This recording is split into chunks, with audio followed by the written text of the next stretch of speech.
Introduction: The Nostalgia Trap. Have you ever wondered how a 15-year-old boy created one of the most successful fantasy worlds of modern times? When Christopher Paolini wrote Eragon, he didn't just write a book. He built Alagaisia, a continent of dragons, elves, and an ancient order of riders that held peace for centuries before the tyrant Galbatorix destroyed it all.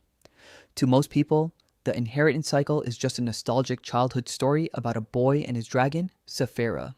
But if you look closer, beneath the classic tropes lies a complex masterpiece and some catastrophic flaws. Was Eragon really that good, or are we just blinded by nostalgia? Today, we are going to look through the lens of narrative theory at its unique magic system, its deep mythology, and the dark truth behind Paolini's writing style.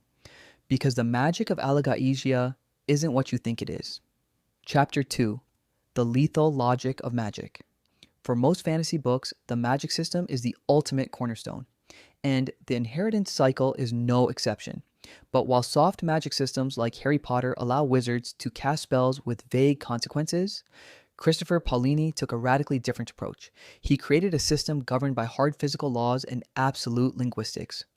In Alagaisia, magic is bound to the ancient language, the literal tongue of nature itself, and this system relies on just two unbreakable rules. Rule number 1, you cannot lie in the ancient language. Whatever you speak becomes an absolute reality of your mind. This makes every oath, every promise, and every curse a binding contract that cannot be broken. It forces magicians to become master tacticians of grammar because a single poorly chosen word can trap your mind forever. Rule number 2, the law of energy conservation. Magic in this world isn't free energy. It is a biological tax. If you want to lift a small pebble using magic, it will drain the exact same amount of physical energy from your body as if you lifted it with your bare hands. If you attempt to lift a mountain, the magic will simply drain your blood, collapse your muscles, and kill you on the spot. This means that a slight mispronunciation or a lack of focus is a death sentence, and this brings us to one of the most tragic and brilliant examples of this lethal logic, the Curse of Elva. Early in the story, Eragon is asked to bless an orphan baby girl. Trying to be a benevolent hero, he uses the ancient language to say, "May you be a shield from misfortune." To a regular reader, it seems like a beautiful, successful blessing, but Eragon made a catastrophic grammatical error. Instead of saying, "May you be shielded from misfortune," he accidentally commanded her to be a literal shield for others. In the later books, we discover the horrific reality of his mistake. The magic forced a newborn baby to sense, absorb, and physically feel the pain, suffering, and sorrow of every single person around her. Eragon didn't bless Elva. He condemned her to a living nightmare. This is where Paolini's genius shines. Magic in this world isn't just a tool to win battles, it's a dangerous weapon of unintended consequences. Chapter 3: The Architecture of Isolation. Having unraveled the lethal rules of magic, we must look at what is arguably Christopher Paolini's greatest strength, his world building. At first glance, the mythology of the inheritance cycle wears J.R.R. Tolkien's influence directly on its sleeve. You have the elegant, immortal elves, the gruff subterranean dwarves, and the fractured kingdoms of men. It would be easy to dismiss Alagaisia as a generic copy of Middle-earth. But if you look deeper through our lens, Paolini's mythology reveals a much darker, psychological reality. It is a world defined not by heroic alliances, but by absolute isolation and deep-seated trauma. The lore is built upon 4 distinct races: the elves, the dwarves, the humans, and the monstrous Urgals. Logically, they face a single existential threat, the immortal tyrant King Galbatorix. You would expect them to unite. Instead, they choose to hide, retreat, and fade into the geography of the continent. Look at how Paolini uses his map to tell this story.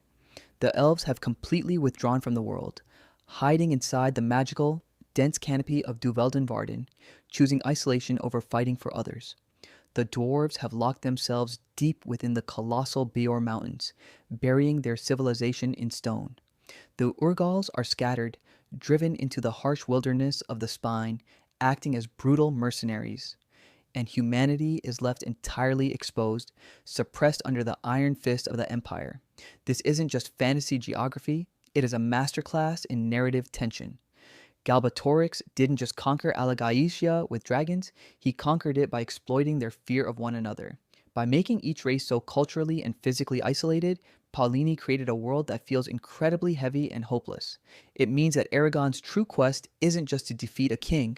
His hardest task is to force these proud, stubborn, and terrified societies to finally look past their borders and trust each other. Chapter 4: The Innocence of a Teenaged Author. To truly understand the tone of Eragon, we have to address the elephant in the room. Christopher Paolini graduated high school at 15 and immediately began writing this debut novel. This youth drastically shaped the narrative. It created a world of absolute moral certainty, a classic, almost naive battle of pure good versus pure evil. There are no gray areas here. The villains are monstrous, and the heroes are driven by pure, righteous destiny. And this youthful energy translates into a fast-paced, breathless sequence of revenge and discovery that defines the second half of the book. It all sparks from tragedy. When the monstrous Razak murder Eragon's uncle, Garrow, the story ceases to be a peaceful farm boy's diary. It becomes a brutal hunt for vengeance. Guided by his old mentor, Brom, Eragon tracks the killers across the continent. But the cost of revenge is high. In a desperate ambush, Brom takes a fatal blade to protect Eragon, dying in his arms. Stripped of his mentor, Eragon is thrust into the harsh reality of Alagaïsia. But destiny doesn't leave him alone. Enter Murtaugh, a mysterious, cynical warrior running from his own dark family legacy, who becomes Eragon's unexpected ally. Together, they execute a daring prison break to rescue Arya, a fierce elf princess poisoned by dark magic. With a dying elf in their arms and the Empire's army hot on their heels, Eragon and Murtaugh cross the brutal Hatterack Desert to find the Varden, the secret rebellion hiding deep inside the hollow, volcanic mountains of Farthendur. Lying up underneath the massive mountain, a horde of Urgals invades the rebel stronghold, led by the terrifying shade Durza. This final duel is pure high fantasy cinema. Outmatched and severely wounded, Eragon manages to pierce Durza's heart with his sword, Zarrock, while Saphira shatters the massive star sapphire above them. It's a triumphant climax. But because it was written by a young author, this victory leaves Eragon with a scarred back and a heavy realization. The simple fairy tale is over. The real war has just begun. Chapter 5: The Verdict: Nostalgia versus Reality. So, we return to the question on our thumbnail. Was Eragon really that good? Looking through our lens today, the answer is a nuanced one. If you pick up Eragon as an adult for the very first time, it might feel a little childish. The black and white morality, the predictable tropes, and the naive romance can make it feel like a product of its time. But we cannot judge a masterpiece by the wrong standards. Eragon remains one of my absolute favorite fantasy series because of what it represents. It is a spectacular gateway into the genre. For a teenage reader looking to discover the magic of high fantasy, it is, without a doubt, one of the best options ever written. It is a brilliant masterclass in world building and a beautifully sharp introduction to a much grander story.